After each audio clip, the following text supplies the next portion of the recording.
Auzubillahiminash-shaytanir-rajim. Bismillahir-rahmanir-rahim. Welcome everyone to Urban Global Networking monthly webinar. We'll start our webinar with recitation of Quran Pak. Can I request Brother Mustasna Raza to recite? Thank you very much, Brother Misam.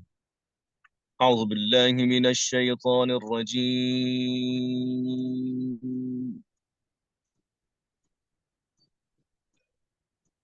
بسم الله الرحمن الرحيم.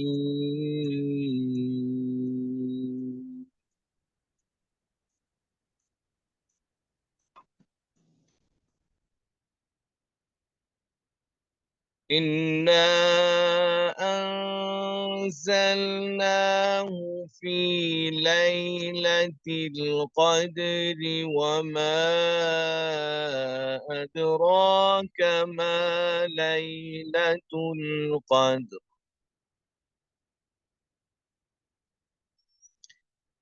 ليلة القدر خير من 1000 شهر تنزل الملائكة والروح فيها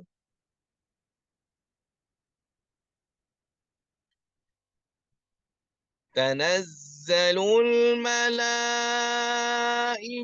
والروح فيها بإذن ربهم من كل أمر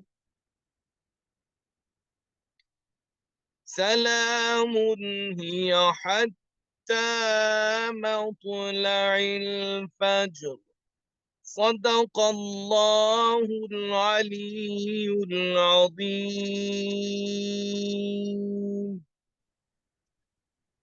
Asante. Thank you very much, Brother Mustasna. So, before we invite our respected scholar, let me quickly introduce what Urban Global Networking is. As many of you would know, this is an initiative by Ahlul Bayt Association, a registered charity based in Portugal. The aim of this campaign or project is to connect Shia individuals and organizations under the inspirational umbrella of Imam Hussain alayhi salam, utilizing the unique event of Arba'in as a focal point. Arba'in Global Network, it operates through online portal, which is arbainglobal.net. It's a platform we designed to facilitate global networking. It's a place where followers of Imam Hussain alayhi salam from around the world can come together for guidance, support, volunteer work, or make contributions towards shared goals. So our activities span a range of events, including our significant annual gathering in the Haram of Imam Hussain alayhi salam on 21st of Safar in Karbala, complemented by various virtual and local events throughout the year. Through these gatherings, just like this webinar, we aim to foster a sense of unity, compassion, and humanity, bringing together people from diverse cultures, backgrounds, and nationalities. Furthermore, AGN's vision extends beyond Arba'in period. We strive to keep spirit and teachings of Imam Hussain alayhi salam alive throughout the year, creating a sustained global network that engages in intellectual, spiritual, and community development. So coming back to the topic, the esoteric meaning of fasting, we are blessed to have the presence of respected scholar, Syed Raza Rizvi Sahab. He is a renowned scholar, a prominent Shia Muslim figure. Most of us have benefited from his speeches and his eloquent style of delivery. So apart from speeches, Maulana has worked as an Islamic scholar, a resident alim in many cities and many centers in the UK. Maulana's influence extends far beyond his scholarly pursuits. For over 25 years, he has been a leading voice in propagating the message of Ahlul Bayt alayhi salam globally. His insightful majalis draw attention of hundreds of thousands of attendees every year, a testament to his profound impact on the community. So his commitment to the community is also evident in his charitable work, overseeing projects like orphanages, schools, through charities like Savior Foundation. As the president and now the vice president of Majlis-e Ulama Shia Europe, he has been a guiding force in resolving key issues and fostering unity among Shia community. So Maulana Syed Ali Raza Rizvi is not just a scholar, he's a beacon of wisdom for us. He's an inspirational figure for both Shias and the wider Muslim community. So we are incredibly fortunate to have him with us today. And without any further delay, I would like to invite Maulana Syed Ali Raza Rizvi to address the topic, which is the esoteric meaning of fasting.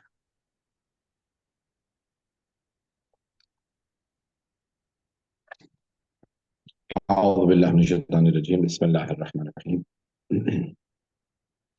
وبه نستعين وهو خير الناصرين والمعين السلام عليكم جميعا ورحمة الله. The meaning of fasting, there is a spiritual meaning, and then there is this blessed physical suffering sometimes, or the physical hunger and thirst that we go through. So the spiritual side is that it makes you closer to Allah subhanahu wa ta'ala. And Allah subhanahu wa ta'ala has blessed us with this feeling that when we are fasting, he says, "As-sawmu li wa ana ujzi bih." Fasting is for me and I will reward for fasting. And some say, "Ujza bih," I am the reward of fasting. So when you pray, when you do Hajj, when you do any other ibadat,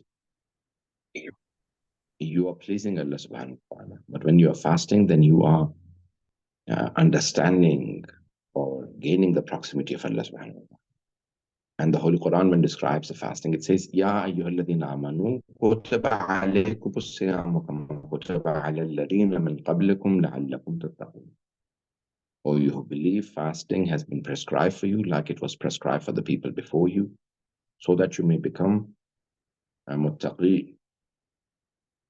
So it is a beauty that fasting makes you a true subservient of Allah subhanahu wa ta'ala, which is muttaqi, which is to be God conscious, to be God wary, or to be a pious person. And that is gained through fasting. Now, when you are fasting, there are physical benefits. Yes, your entire body is cleansed. There is less chances of heart disease. There are physical benefits of fasting. So there are many physical benefits, which now the scientists have mentioned, medical experts have mentioned, that there are many physical benefits of fasting. You have less chance of having a heart disease. You have the entire body cleansed. But the spiritual benefits are enormous. In a hadith Qudsi, Allah subhanahu wa ta'ala says, my servant is closest to me in two states. When he is in the state of prostration and when he is hungry. So these two states are the closest, when in sajda or when hungry. And hence it is very important that we realize that when in the state of hunger, when you're fasting and doing long sajdas, that makes you closest to Allah subhanahu wa ta'ala. And that is the ultimate goal. Closeness to Allah subhanahu wa ta'ala.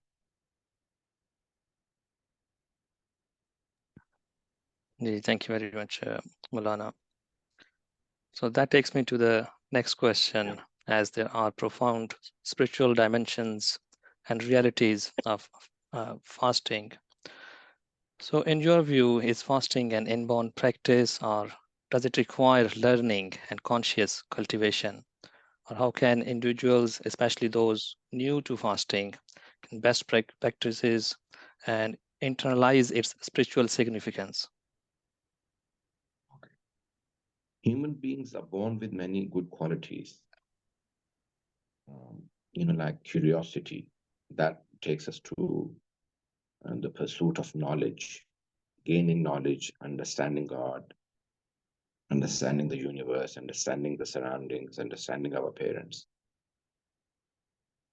So those are, inborn.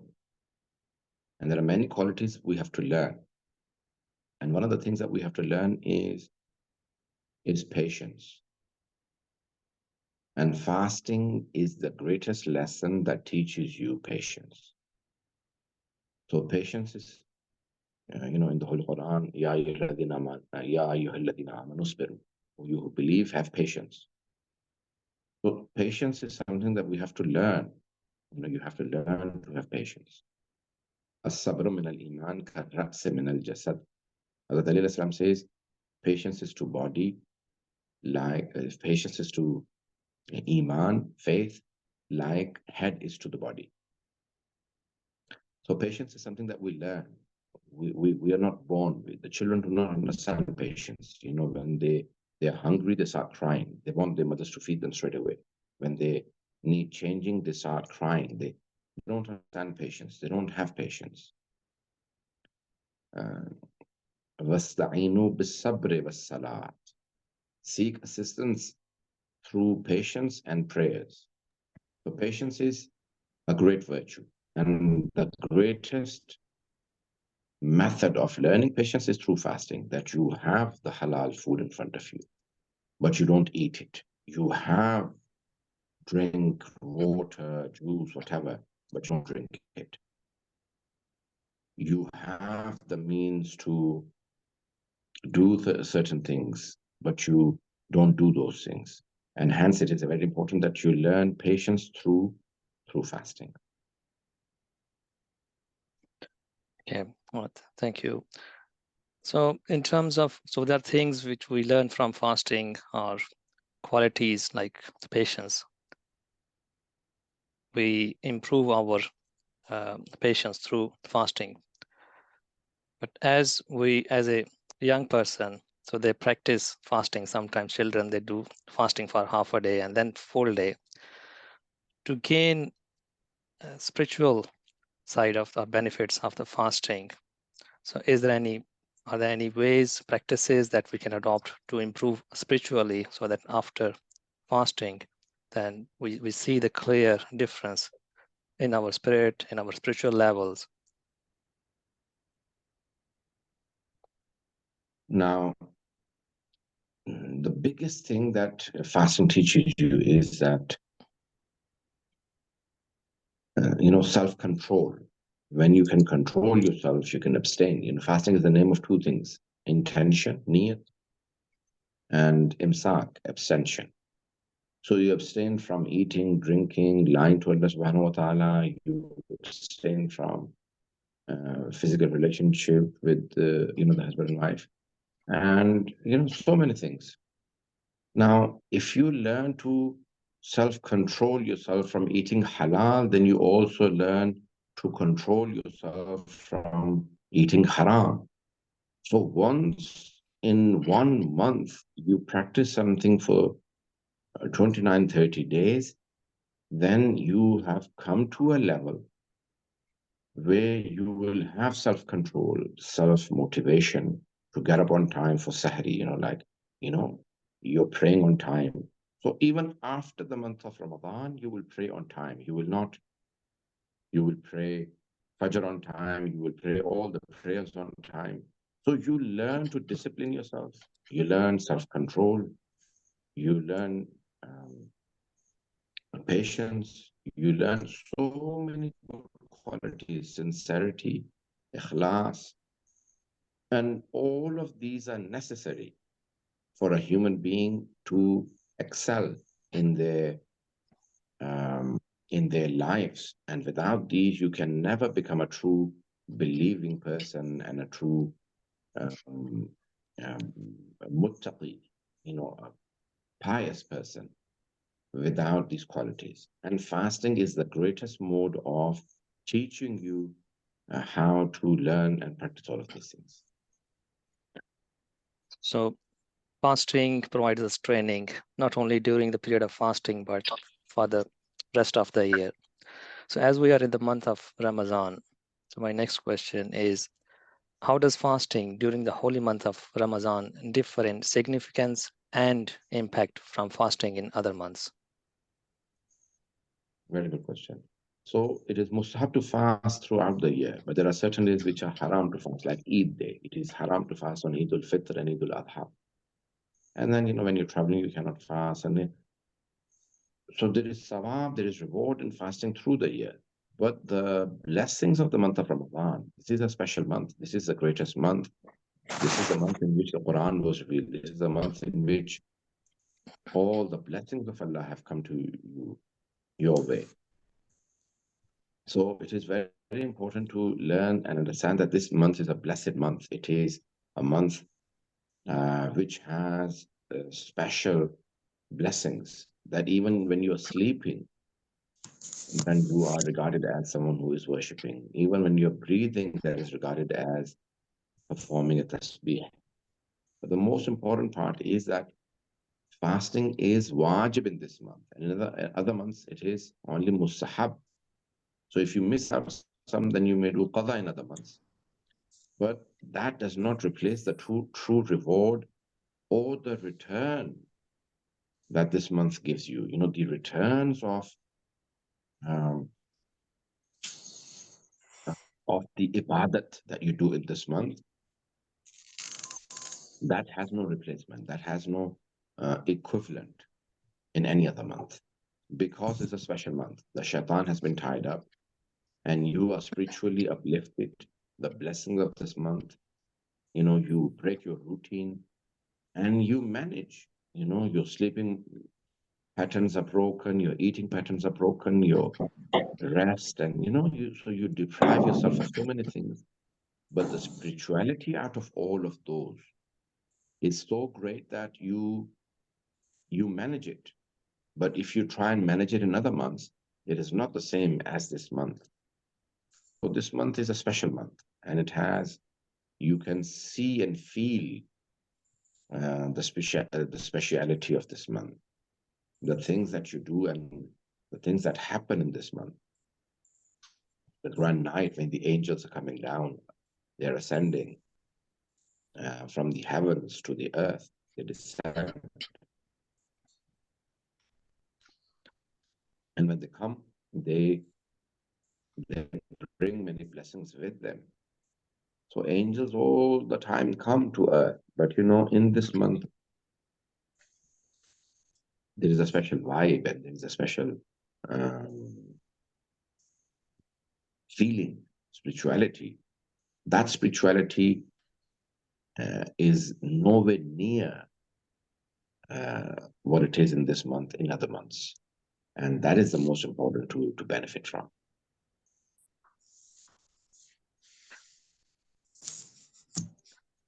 So when it comes to fasting and self-reflection, so of course fasting is a means of self-discipline and reflection. So how can the act of fasting help believers in introspection and self-improvement? And what are some practical steps to make this introspection more effective during fasting? The most important part is that when you feel the hunger, the biggest killer in this world today is not cancer, it's not heart disease, it's not that, So there are so many, people know the biggest causes of death. And the biggest cause of death is hunger. And for many, many illnesses, you may not have treatments. Or if the treatment is there, then it is not available for everyone. But the treatment for hunger is available, which is food. That is the treatment. And there are, according to the world records, 800 meals are thrown away every year. So if we try and manage our food and our wealth and everything and try and benefit others who are in need of our help, so you learn from fasting. You learn how to manage your time better to please Allah subhanahu wa ta'ala by recitation of Quran, by ibadat, other prayers, by staying up at many nights, by being on time on the prayers. So many benefits of the fasting that if you in 1 month discipline yourself, then this can help you discipline yourself in all other months.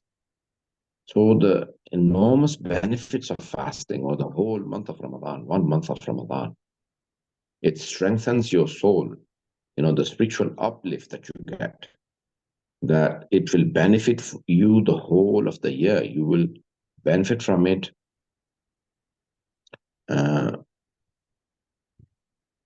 in the entire year. So it is very important that, we can benefit from all of these blessings.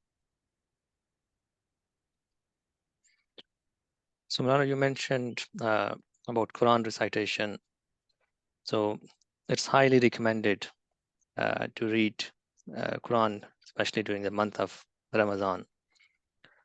So how would you suggest that we can benefit from Quran recitation, especially to improve ourselves spiritually?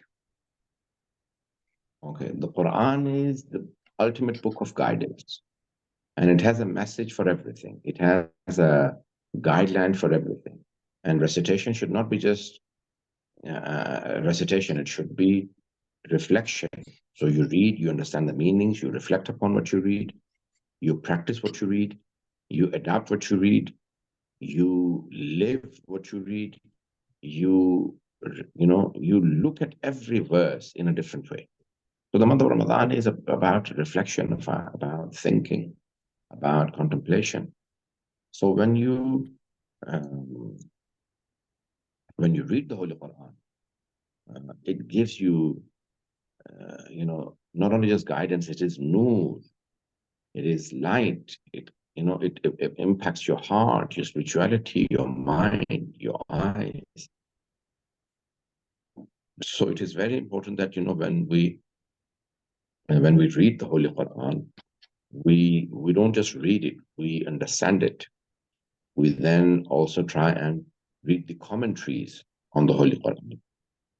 We then adapt the teachings of the Holy Quran. We put them into practice about orphans, about poor people, about and the rights of everyone, our own rights.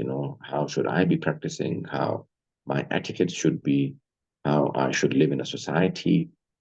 My attitude towards my parents, my spouse, my children, my brothers and sisters, the community at large, prayers, everything. The Quran is, it mentions everything about being good in your business, about being honest, about, so everything is covered in the Holy Quran. And if a person starts reading, if you can read one juz, which is not a lot, it takes, 20 minutes, 25, 30 minutes.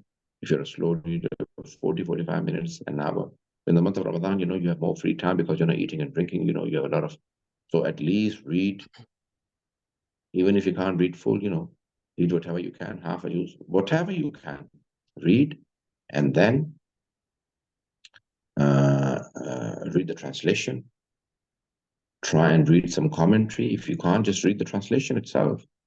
Understanding Quran is the most important part. So when Allah subhanahu wa ta'ala describes the month of Ramadan, it says, شهر رمضان الذي أنزل فيه القرآن هدى للناس وبينات من الهدى والفرقان. in the month of Ramadan, الذي أنزل فيه القرآن, in which the Quran was revealed. So the biggest attribute of the month of Ramadan is not that there are more prayers in it, or the fasting has become wajib, or you can give zakat and khums and you'll get more sawab of it, or you can go for umrah. No.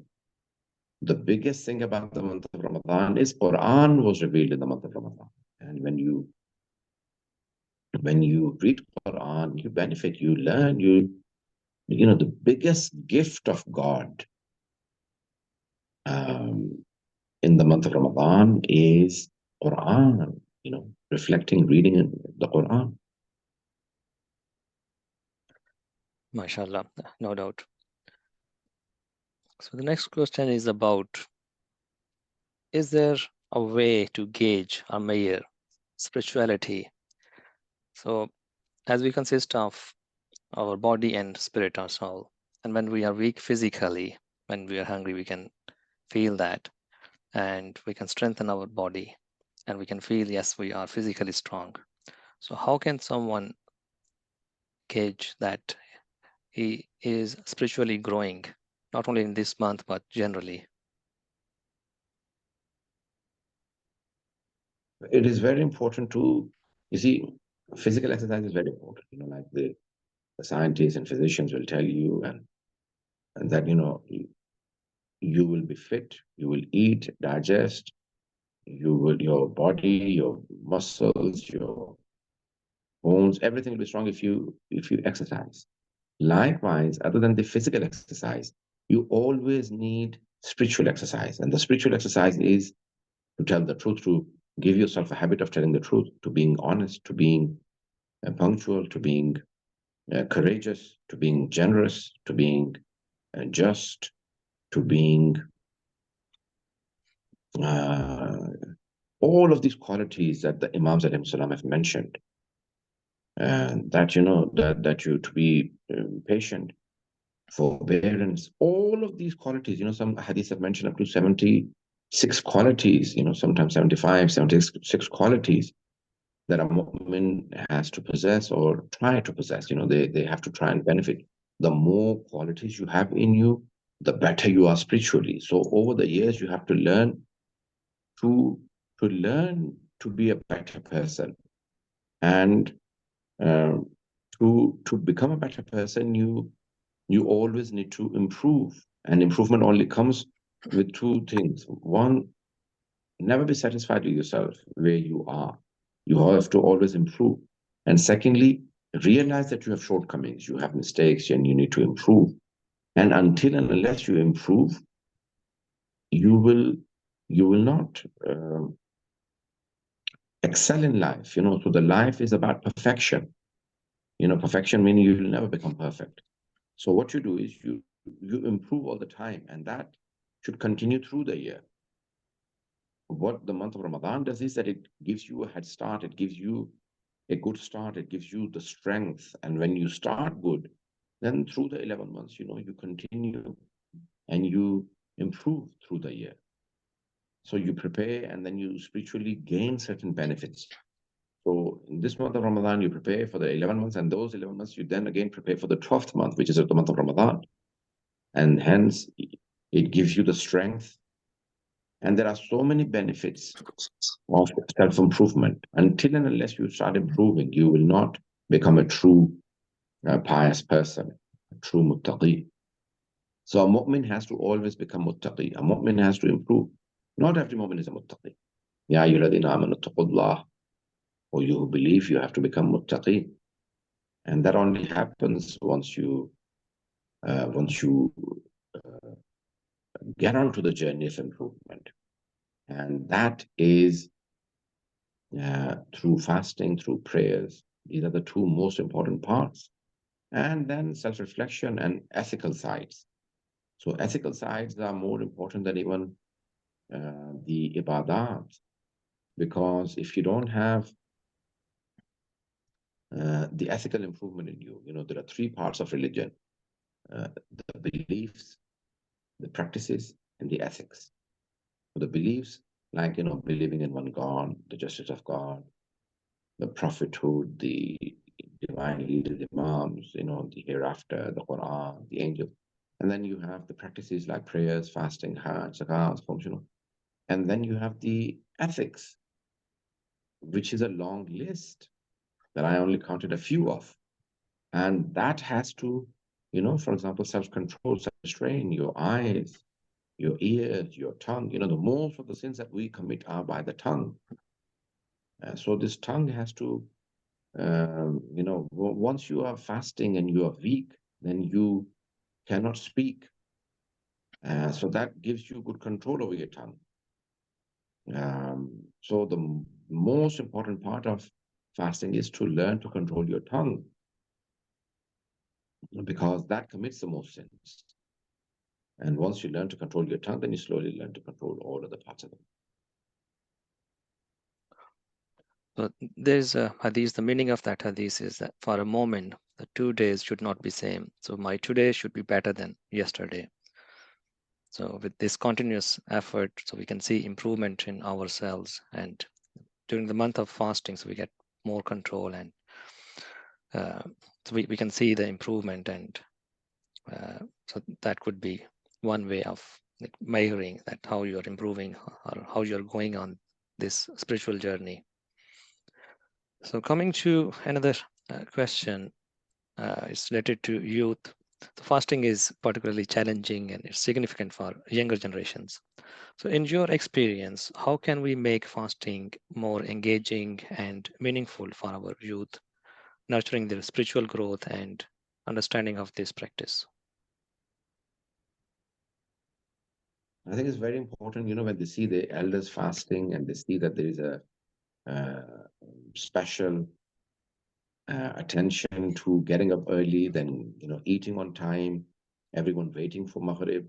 In other times you don't, so they learn and they see, okay, Maghrib is important, and then, opening the fast, and then Sahri, praying Fajr on time, recitation of Quran. It teaches them discipline. When they see they pay all of these things, mothers preparing, iftar, fathers helping out, cleaning up. All of those things have, a lot of impact on the young people. And when they see people fasting, so even when they, when they become to an, when they come in an age when they are fasting, then they have to fast. Obviously, it is difficult in the beginning, but you can start them off early by making them fast half a day, and then they can open after half day. And then slowly, when, just before they become baligh, they can fast the whole day. And it is beneficial. It is physically beneficial. It is spiritually beneficial. It has so many benefits. It's not only, so all of those, when the children see the discipline, I still remember from childhood some of the things, how we got up, we had to prepare, it was, as if the day had come out at, at Sahri time, sometimes, in summer, it is very early, just after midnight, 2 o'clock or something like that. You have to get up 3 o'clock. These days, we're getting up at 3. So, the children see that everyone is up, preparing, and that gives them, the importance of fasting, the significance of the month of Ramadan. And it is, and you have to try and explain to them, why are we doing this? Why do we pray on time? Why do we fast? Why do we recite Quran? Stories, and, bringing them, giving them the spiritual side. Children are innocent. So, once you give them the spirituality, they will pick up very quickly. Thank you very much. So Maulana, there's another question. Those people who are unable to fast during the month of Ramadan, due to any reason, due to age, due to health, or some other factor, so how can they still benefit from the month of Ramadan? Well, because, they are still benefiting, because it's not that they are missing out on fasting. So they still read Quran, or make more prayers, and they gift something if they can afford it to poor people, more than what is wajib. Sometimes, it's only one meal that you have to give up to a poor person. So they feed some of the other poor people who can't afford good meal. So they are benefiting a lot as well. And then, they sit with the people who are fasting. They sit in the company. They attend masjid, for example, for prayers, or they read Quran more, listen to majalis, lectures. So there is so much to still benefit. Learning is never, there is no end to learning and spirituality. Even to feel that, okay, I can't fast anymore. Even that is a good feeling. And that I'm weak now, or I'm elderly, or I'm unable to because of health, or because of whatever reason. So even just the feeling, in the month of Ramadan is something that gives you a lot to reflect. It is very important not to just to fast, but to feel all of those things. That is more important than anything. Right. And as we're in the month of Ramadan, we are fasting. So how does fasting during the month of Ramadan enhance the sense of community and collective spirituality among Muslims?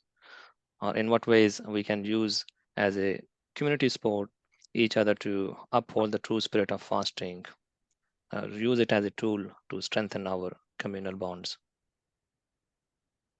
Now, the biggest thing is namaz jamaat. Namaz jamaat is something that, brings you closer to each other and brings you closer to the community. And that in itself gives you, when you say, إِيَّاكَ نَعْبُدُ وَإِيَّاكَ نَسْتَعِينُ, that is the biggest lesson that, we don't say I. So namaz jamaat is something that brings you closer. Secondly, feeding the poor people. Even if you are fasting yourself, you don't have to feed the poor people. Still give some iftar if you can afford it. Feed some people. Even if you can afford just one meal, give at least one meal to poor people. And invite others. Your own friends, family members. Invite them for iftar or opening the fast. It is open your fast at home. Reading Quran, the spiritual side of the community connection is that you try and help others. Fasting, takes away the energy, but you still say, okay, can I help you? You can stay in the front line. No, you can sit here. The elderly, sometimes, young people, they come and sit down. So, they look at the elderly and they say, can I feed you? You give the meal first at the time of iftar to elders, others, anyone, even younger people, even your same age. You give others the respect of, you feed them first.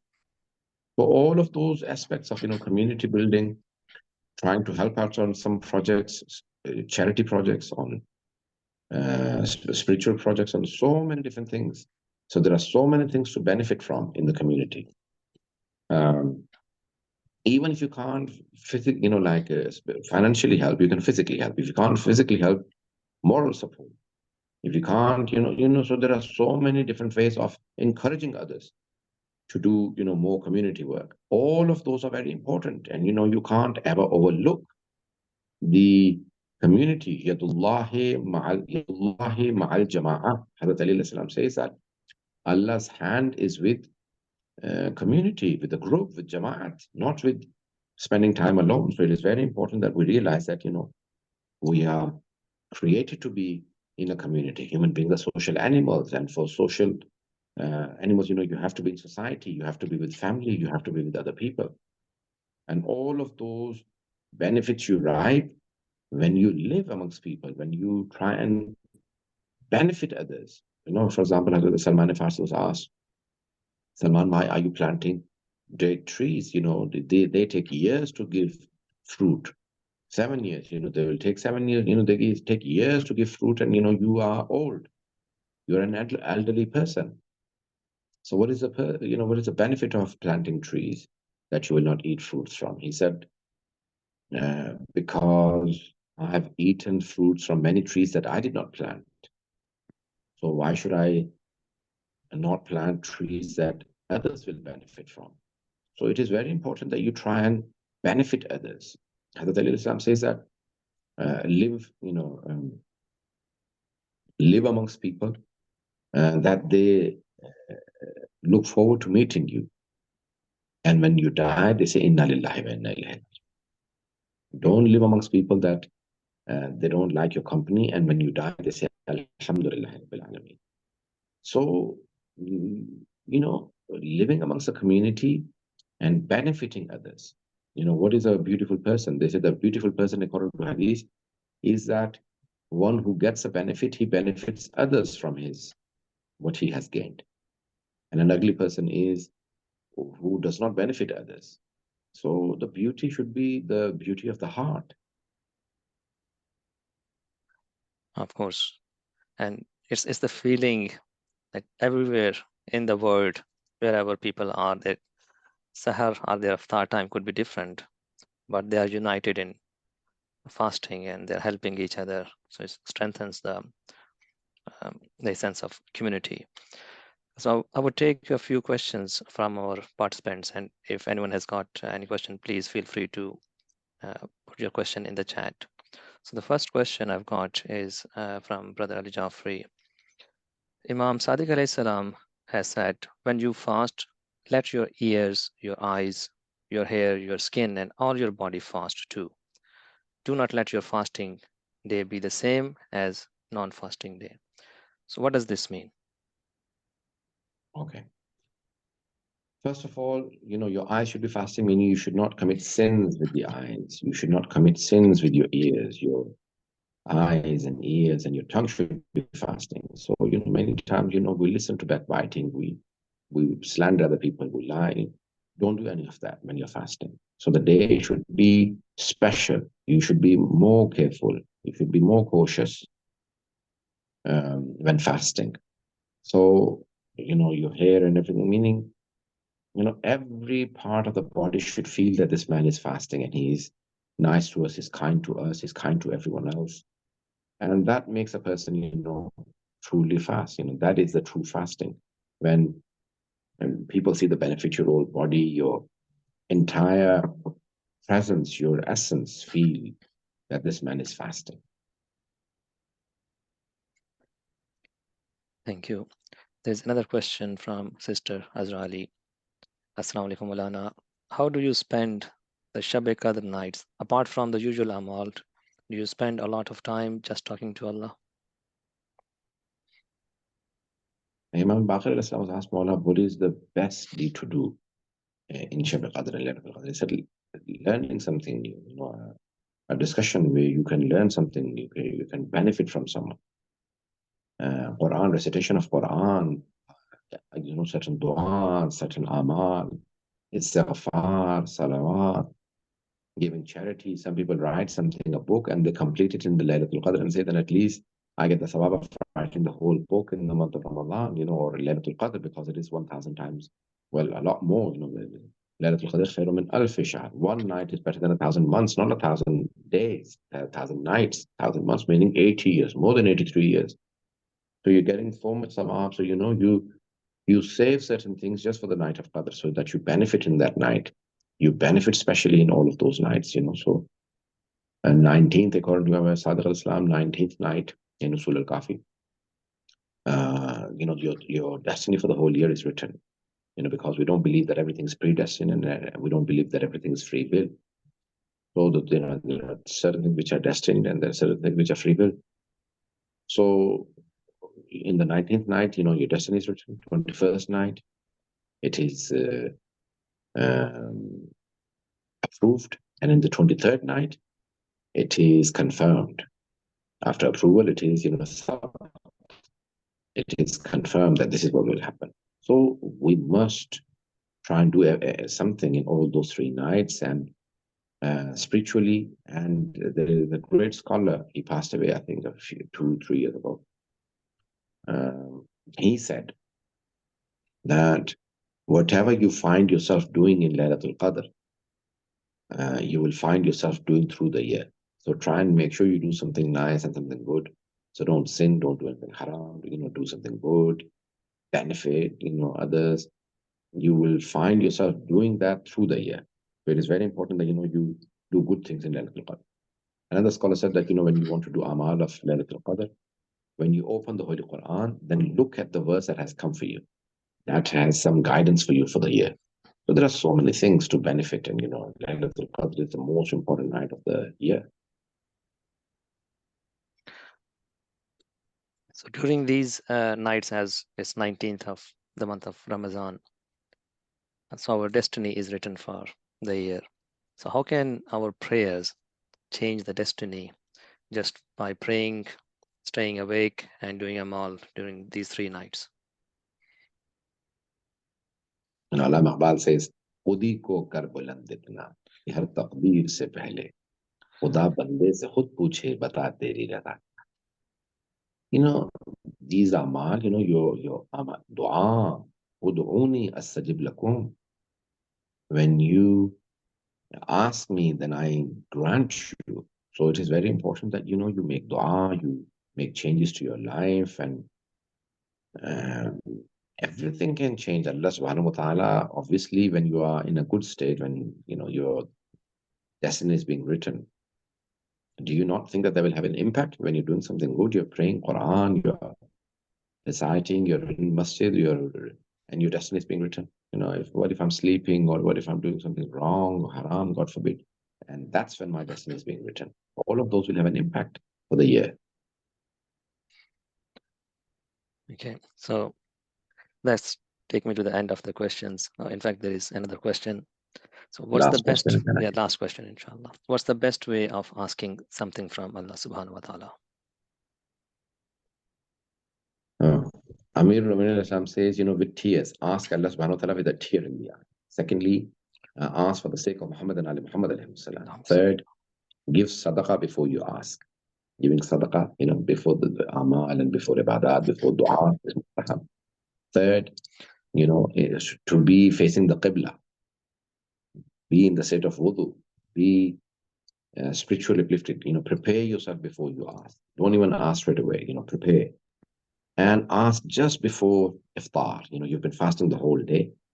So don't open up the fast and hold and say, okay, I'm going to ask at the time, because yuridullahu bikum al-yusra wa la yuridu bikum al-usra. Allah subhanahu wa ta'ala wants ease for you, does not want difficulty. So he wants you to open your fast and eat once the fast is over. So stop and say, oh Allah, grant me this dua, and I eat. Thank you.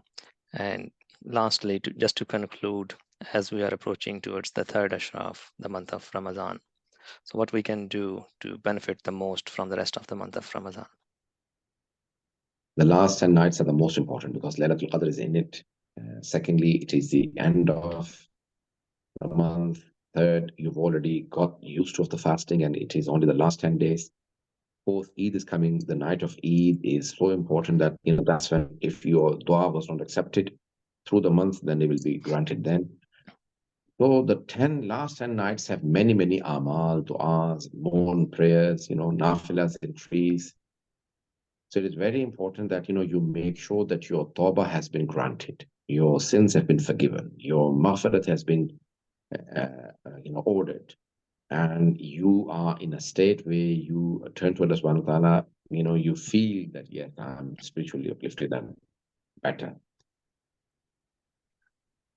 Right. Thank you very much, Maulana Syed Raza Rizvi, for sharing such profound and enlightening insights into the esoteric aspects of fasting. So your words have not only deepened our understanding, but also inspired us to approach fasting with a renewed spiritual perspective, and hope during the last 10 days of month we can focus more and benefit as much as we can from this month.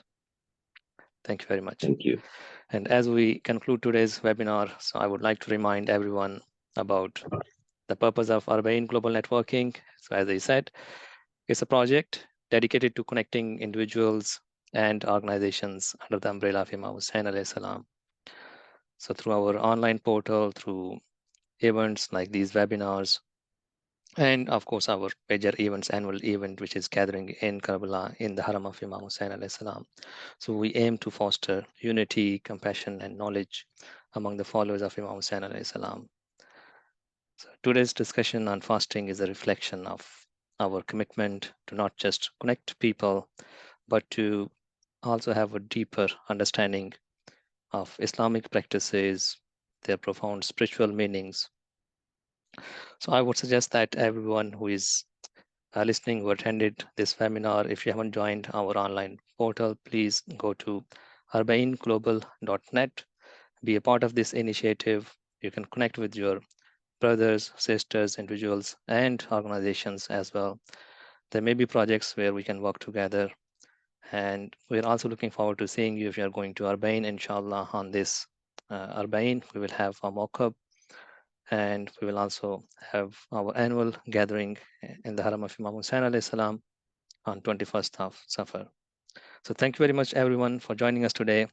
We look forward to seeing you at our future events.